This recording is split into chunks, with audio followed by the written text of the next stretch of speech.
సుమన్ టీవీలో మీ business promotions కోసం ఈ కింది నెంబర్ను సంప్రదించగలరు.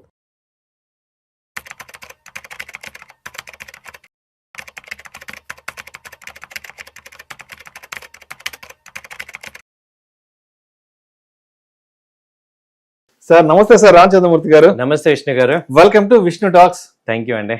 సార్ రామచంద్రమూర్తి గారు, కొత్త సంవత్సరంలోకి అడుగు పెట్టేసాం కాబట్టి 2026లోకి వచ్చేసాం కాబట్టి బంగారం వెండి ధరలకి సంబంధించి ప్రతి ఒక్కరూ డిస్కషన్ చేస్తున్నారు. దానికి సంబంధించిన ఇన్ఫర్మేషన్ కోసం యూట్యూబ్లో గూగుల్లో ఒకటే మేము సెర్చింగ్ చేస్తున్నారు. 2026లో కొత్త సంవత్సరంలో బంగారం వెండి ధరలు ఎలా ఉండబోతున్నాయి, పెరుగుతాయా తగ్గుతాయా, కొనాలా వద్దా అంటూ ఒక్కటే ఆయన స్పెక్యులేషన్ నడుస్తుంది. అవునండి. ఒకప్పుడు సార్ అంటే బంగారం వెండి ధరల గురించి ఎప్పుడు మాట్లాడుకునే వాళ్ళు అంటే ఇంట్లో ఏదైనా శుభకార్యం ఉంటేనో పెళ్ళి ఉంటేనో అప్పుడు ఏదో 1-2 రోజుల ముందు మాట్లాడుకునే వాళ్ళు ఎంత ఉన్నా ఏంటి అసలు సుమారుగా వెండి ఎంత ఉంది బంగారం ఎంత ఉందని. ఈ రోజు సిచ్యువేషన్ ఎలా అయిపోయిందంటే బంగారం వెండి ధరల గురించి మాట్లాడుకోకపోతే రోజు గడవదేమో, బంగారం వెండి ధరల ముచ్చట్లు పెట్టుకోకపోతే రోజు గడవట్లేవు అన్నంతగా ఉంది సార్. ఒక్కసారి అసలు ఇవాళ మార్కెట్ లో బంగారం వెండి ధరలు ఎలా ఉన్నాయి చూద్దాం సార్. 24 క్యారెట్లు 10 గ్రాముల ధర చూస్తే సార్ 1,38,600 రూపాయలు ఉంది. 22 క్యారెట్లు 10 గ్రాముల ధర చూస్తే సార్ 1,28,600. అండ్ అదేవిధంగా సిల్వర్ కేజీ 2,48,000 ఇంక్లూడింగ్ 3% జిఎస్టి. ఏంది అసలు మరి 2026లో తగ్గుతాయా పెరుగుతాయా, కొనాలా వద్దా, ఏం చేద్దాం అంటారు?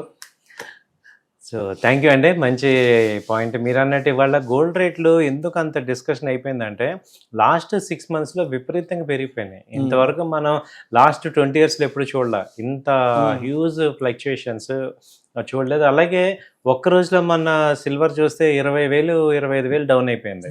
అలాగే గోల్డ్ 5-6 వేలు డౌన్ అయిపోయింది. సో ఇంత ఫ్లక్చుయేషన్స్ ఎందుకు వస్తున్నాయి ఏంటి అనేది అందరికీ కూడా ఉంది. అది వరకు ఏంటంటే గోల్డ్ సిల్వర్ అందరూ కూడా ఏదన్నా ఫంక్షన్లో కానీ అకేషన్గా కొనుక్కోవడానికి మీరు అన్నట్టు ఆలోచించేవారు. ఇవాళ ఏం చేస్తున్నారంటే అందరూ కూడా ట్రేడ్ చేయొచ్చు కదా దీన్ని, గోల్డ్ ఈటీఎఫ్లు కానీ లేకపోతే ఈ గోల్డ్ సిల్వర్ ర్యాలీలో ఇవాళ సామాన్యుడు కూడా పార్టిసిపేట్ చేయొచ్చు కదా అని ఆలోచిస్తున్నారు.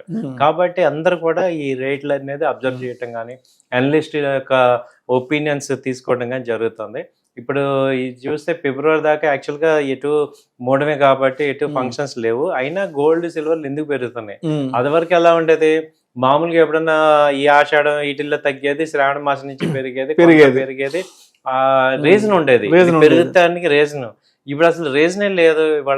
ఇవాళ కూడా 1000 points పెరిగింది. అలాగే సిల్వర్ చూసుకుంటే ఇవాళ 7,000 పెరిగింది. ఏంటి రీజన్ అని చూసుకుంటే మనం ఎప్పటికీ జరుగుతుంది ఏంటంటే ఈ యొక్క బంగారాన్ని కానీ మైనింగ్ కంట్రోల్ చేసే ఏవైతే ఉన్నాయో ఇప్పుడు చైనా మేజర్గా ఏంటంటే వరల్డ్ మొత్తం మీద 70% ప్రొడక్షన్ అక్కడే ఉంది. ఈవెన్ రేర్ ఎర్త్ మెటల్స్ కానీ కాపర్ కానీ జింక్ కానీ ఈ గోల్డ్ కానీ మైనింగ్ అంతా అక్కడ ఉంది. ఇప్పటిదాకా ఏం చేస్తుందంటే ఇక్కడ ఏం జరుగుతుంది అంటే డాలర్ అనేది బాగా ఇప్పుడు డివాల్యుయేషన్ వాల్యూ తగ్గుతుంది.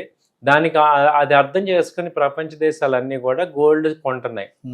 అంటే అంతకుముందు ఓన్లీ ఇండియాలో మనలాంటి వాళ్ళం కొనుక్కునే వాళ్ళం. ఇప్పుడు ఏంటంటే సెంట్రల్ బ్యాంక్స్ అన్ని కొంటున్నాయి కాబట్టి గోల్డ్ని రిజర్వ్ కరెన్సీ లాగా పెట్టుకొని గోల్డ్ కొంటున్నాయి. దీనివల్ల ఏమవుతుందంటే ఫిజికల్ గోల్డ్కి విపరీతమైన డిమాండ్ అవుతుంది. ఇప్పుడు ఏంటంటే దీన్ని కనుక ఇంకా గోల్డ్ రేట్లు పెరుగుతుంటాయి. ఇప్పుడు కొత్త విషయం ఒకటి మీకు చెప్పాల్సిన విషయం ఏంటంటే ఇప్పుడు ఒక రేటు కన్నా ఎక్కువ కనుక పెరిగిపోతుంటే గోల్డ్ సిల్వర్ రేట్లు అక్కడ యుఎస్ డాలర్కి థ్రెట్ వచ్చేస్తుంది. కాబట్టి ఇప్పుడు ఏం చేశారంటే మొన్న 20,000 ఒక్కసారిగా పట్టడానికి రీజన్ ఏంటంటే వీళ్ళు సీబాల్ట్లో కానీ యూఎస్ఏలో కానీ ఎక్స్చేంజ్లో మార్జిన్ని ఎక్కువ పెంచేశారు. అంటే వాళ్ళు ఆ మార్జిన్ పెంచడం వల్ల ఏమవుతుందంటే ఎక్కువ అమౌంట్ డిపాజిట్ చేయాలి ఒక ట్రేడ్ చేయాలంటే. కాబట్టి ఏమవుతుందంటే దానివల్ల ఎక్కువ ఫాల్ అయినాయి అన్నమాట. సో ఇప్పుడు యుఎస్ ఏం చేస్తున్నారంటే ఈ యొక్క ఎక్స్చేంజ్ రేట్స్ స్టెబిలైజ్ చేయడానికి ఇప్పుడు వాళ్ళు మార్జిన్ రేట్లు పెంచారు. దానివల్ల ఏమవుతుందంటే గోల్డ్ సిల్వర్ పెరగటం కొంత తగ్గుతుంది. సో అది స్టెబిలైజ్ అవుతుంది. సో ఇప్పుడు 2026 చూసుకుంటే ఏదైతే రష్యా కానీ ఉక్రెయిన్ కానీ వార్ కనుక క్లోజ్ అయిందంటే కొంత గోల్డ్ సిల్వర్ కామ్ అయ్యే ఛాన్సెస్ ఉన్నాయి. అలాగే సిల్వర్కి అయితే చాలా డిమాండ్ అయితే ఫిజికల్గా ఉంది, అది గ్రో అయితే కంప్లీట్గా గ్రో అయ్యే ఛాన్స్ ఉంది. గోల్డ్ అయితే స్టెబిలైజ్ అవుతుంది ఇప్పుడు, ఎందుకంటే 2700 ounce నుంచి ఇంటర్నేషనల్కి ఇప్పుడు $4,400 వెళ్ళిపోయింది నాన్ స్టాప్గా. సో కొంచెం ఇక్కడ రేంజ్లో అయ్యి అంటే అప్ ట్రెండ్ చూసుకుంటే మ్యాక్సిమం 1,50,000 దాకా రావచ్చు. డౌన్ సైడ్ అయితే 1,20,000 1,15,000 దాకా డౌన్ సైడ్ వచ్చే ఛాన్సెస్ కనపడుతున్నాయి ఈ ఇయర్లో. సో అయితే ఏంటంటే 1,15,000కి వచ్చినా కానీ మళ్ళీ బౌన్స్ అవుతుంది. సో అంతకు ముందులాగా 80,000 మనం 1,00,000 అనేది చూడం, దాదాపు 1,20,000 అయితే బేస్ అయ్యే ఛాన్సెస్ కనపడుతున్నాయండి. సో గోల్డ్ సిల్వర్ కొత్త సంవత్సరం ఈ రకంగా ఉండే ఛాన్స్ ఉంది, ఎందుకంటే ఇప్పుడు గోల్డ్ని కంపల్సరీ స్టెబిలైజ్ చేయడానికి యూఎస్ ప్లాన్ చేస్తుంది కాబట్టి ఆ ఎక్స్చేంజ్ ఫీచర్స్ రేట్లు బాగా పెంచేశారు, మార్జిన్స్.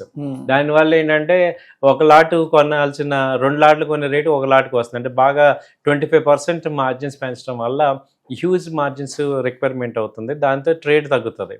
దానివల్ల ఏమవుతుందంటే ప్రైస్ ఫ్లక్చుయేషన్స్ హయ్యర్ సైడ్ తగ్గుతాయి అన్నమాట, అది జరుగుతుంది. సో ఇప్పుడు రామచంద్రమూర్తి గారు, మరి ఇప్పుడు అంటే లాస్ట్ 10-15 days వరకు 2025లో ఏంటంటే ఒక మాట వచ్చింది, 2026లో బంగారం దగ్గర 1,90,000 రూపాయల నుంచి 2 లక్షల వరకు బంగారం ధరలు చేరుకునే అవకాశం ఉంది అంటూ కూడా ఏదో వరల్డ్ గోల్డ్ కౌన్సిల్ వాళ్ళు కూడా దానికి సంబంధించిన వాళ్ళు కూడా మాట్లాడడం జరిగింది.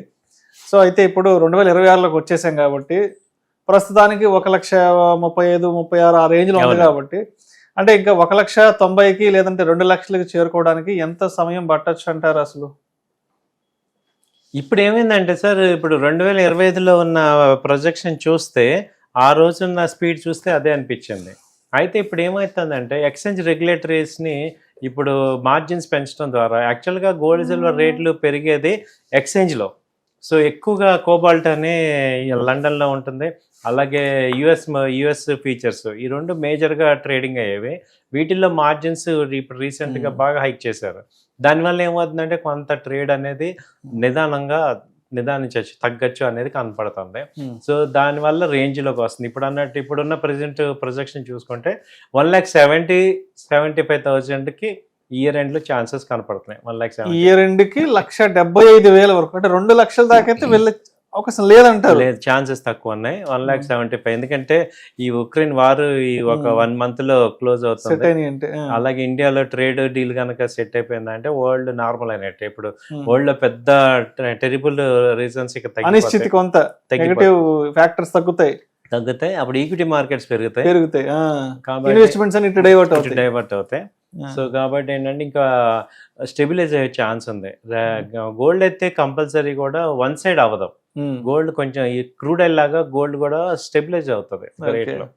సో సిల్వర్ పాయింట్కి వస్తే ఇది బాగా స్కోప్ ఉంది, ఎందుకంటే ఇప్పుడు కంపల్సరీ 2026లో ఈ ఎలక్ట్రిక్ వెహికల్స్ కావాలి, సోలార్ ప్యానల్స్ కావాలి, అలాగే సెమీ కండక్టర్స్, చిప్ మేకింగ్ ఇవన్నీ జరుగుతున్నాయి. వీటన్నిటికీ కూడా సిల్వర్ రా మెటీరియల్. కాబట్టి సిల్వర్కి ఇంకో ప్రాబ్లం ఏంటంటే అది డైరెక్ట్గా దొరకదు.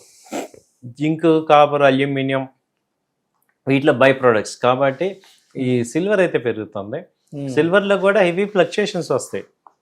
సో ఇప్పుడు చూసారు కదా, ఒక్క రోజులోనే 20,000 30,000 ఫాల్ అయింది. సిల్వర్ ప్రొజెక్షన్ ఏంటంటే మళ్ళీ ఒకసారి 2 lakhs ఆ రేంజ్కి వచ్చే ఛాన్సెస్ ఉన్నాయి నెక్స్ట్. సో అయితే రామచంద్రమూర్తి గారు, ఇప్పుడే మీరు కాపర్ గురించి అండ్ అదేవిధంగా అల్యూమినియం గురించి కూడా మాట్లాడారు. అయితే మనకి గత సంవత్సరం 2025లో కాపర్, అల్యూమినియం, అంటే కాపర్ విషయానికి వస్తే ఆల్మోస్ట్ ఒక 36-40% రిటర్న్స్ రావడం జరిగింది. అల్యూమినియం విషయానికి వస్తే ఒక 16-18% వరకు రిటర్న్స్ వచ్చింది. అంటే ఇప్పుడు ఎలా ఉందంటే అందరూ కూడా బంగారం, వెండి ధరల గురించే మాట్లాడుకుంటున్నారు, బట్ వెనక తెలియకుండా కాపరు, అల్యూమినియం కూడా ఏదో చాప కింద నీరులా దానిపైన చేసుకుంటూ పోతుంది అంటూ కూడా మనకి న్యూస్ ఆర్టికల్స్ వస్తున్నాయి. అంటే అందరి కాన్సన్ట్రేషన్ మేజర్గా వెండి మీద, బంగారం మీద మాత్రమే ఉంది, కానీ ఈ చాప కింద నీరులా పెరిగిపోతున్నటువంటి ఈ కాపరు, అల్యూమినియం సంగతి ఎవరు పట్టించుకోవట్లేదు.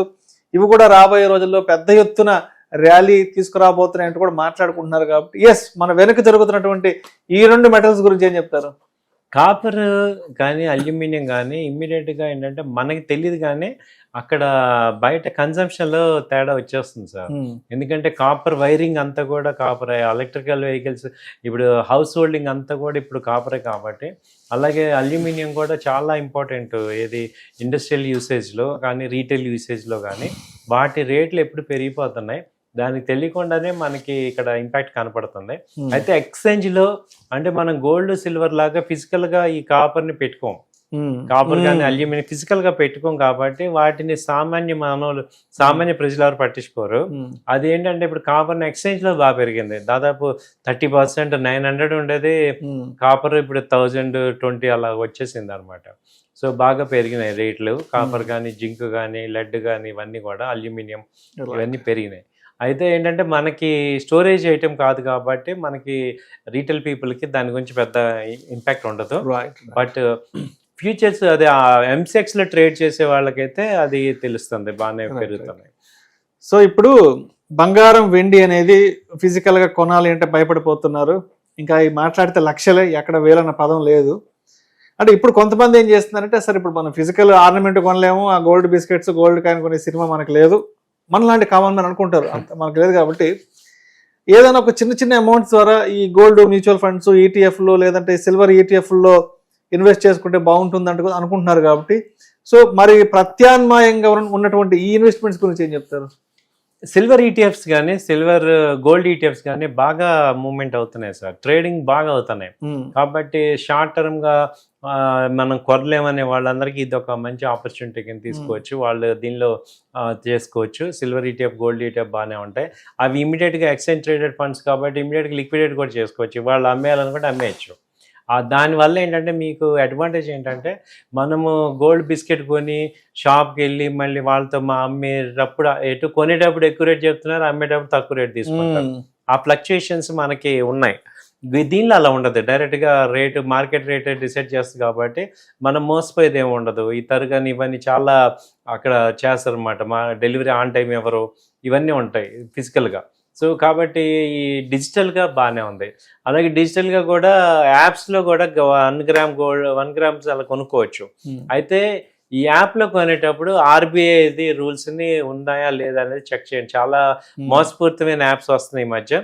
సో అవన్నీ కూడా మీరు జాగ్రత్తగా చూసుకొని ఏవైతే ఆథరైజ్డ్ వాటిలో కొనుక్కోండి.